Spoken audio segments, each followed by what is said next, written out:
Olá, eu me chamo Pamela Coppetti Ghislene, sou advogada e mestre em Direitos Humanos pela Unijuí, Universidade Regional do Noroeste do Estado do Rio Grande do Sul.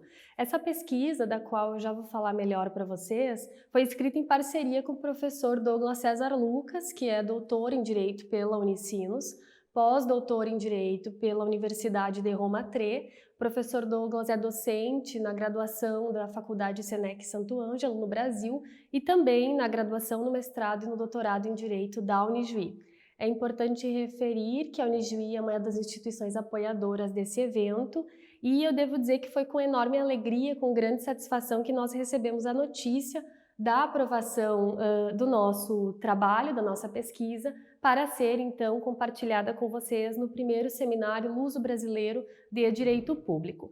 De imediato eu já passo então a explanação a respeito da nossa pesquisa, cujo título é Paternidade Prêt-à-Porter, uma crítica à monetarização do afeto nos tribunais brasileiros.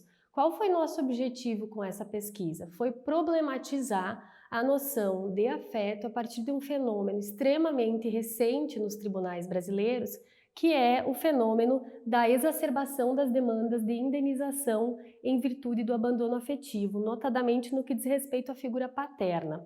Para tanto, nós, num primeiro momento, abordamos um itinerário histórico-filosófico da introdução do amor e do afeto no cenário familiar, no âmbito das relações familiares, e num momento posterior, nós estudamos dois casos do Superior Tribunal de Justiça, oriundos da quarta turma desta corte, porque, do nosso ponto de vista, esta perspectiva que vem sendo adotada pela quarta turma parece ser a mais prudente a ser enfrentada, a mais prudente a ser adotada no que diz respeito às indenizações por abandono afetivo.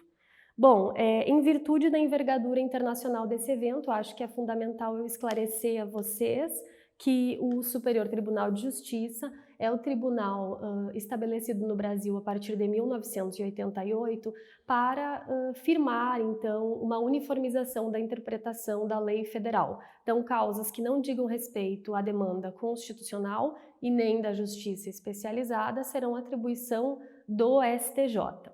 Com relação às turmas, são órgãos fracionários dentro do tribunal, com atribuição para julgamento, dentre outras demandas, de casos não repetitivos. Então, os recursos especiais não repetitivos são julgados nas turmas. E direito de família e sucessões é atribuição da terceira e da quarta turma, certo? Bom, no que diz respeito ao apanhado histórico, devo dizer a vocês que a transformação mais evidente é aquela que ocorre a partir do século XIX. Se antes nós tínhamos uma configuração familiar muito convencionalizada, muito utilitarista, a partir do século XIX nós vamos visualizar um modelo familiar que surge de um empreendimento fruto da autonomia do sujeito, ou seja, um processo de eleição do parceiro, da parceira ou dos parceiros e das parceiras. Então, isso é derivado, notadamente, de três processos fundamentais.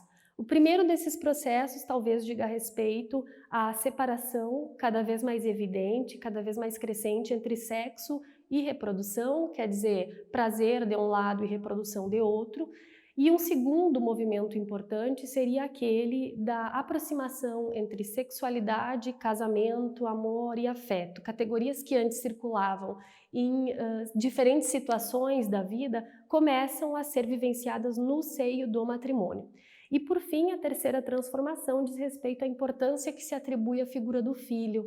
O filho deixa de ser visto como uma coisa dos pais e passa a ser percebido como um empreendimento, um fruto do amor, um fruto do matrimônio. Levando em consideração que nós tivemos inúmeras inovações no que diz respeito às técnicas de controle de natalidade, não se admite mais, numa sociedade que fez da maternidade e da paternidade um processo calculado, um método previamente elaborado, não se admite mais que um filho que seja concebido não seja amado, não seja querido, não seja desejado. Diante disso, mudam as expectativas tanto dos filhos em relação aos pais, quanto dos pais em relação aos filhos. Mas o fato é que nesse cenário todo, nesse novo empreendimento amoroso que se estabelece na família, não há como criar e fomentar e alimentar somente afeto e amor sem algumas contrapartidas amargas, como o ódio, a dor, a decepção, a frustração e talvez no que seja uma perspectiva ainda pior, a indiferença. E é na indiferença que talvez se situe o debate mais importante no que diz respeito ao princípio da afetividade e, notadamente, das indenizações por abandono afetivo. Diante disso, a partir de algumas jurisprudências, nós estabelecemos, então, alguma análise a respeito de como os tribunais brasileiros, e notadamente o Superior Tribunal de Justiça, vem analisando essa questão. Fizemos isso a partir de 2 demandas, a partir de 2 recursos especiais. O primeiro deles é o recurso especial de número 1579021. É importante que se diga que ambos os recursos são oriundos do Tribunal de Justiça do Estado do Rio Grande do Sul. O primeiro deles, então, é de relatoria da ministra Maria Isabel Galotti e tem julgamento no ano de 2017, mas é importante também que se diga que esses julgamentos refletem ainda o atual posicionamento daquela turma do STJ.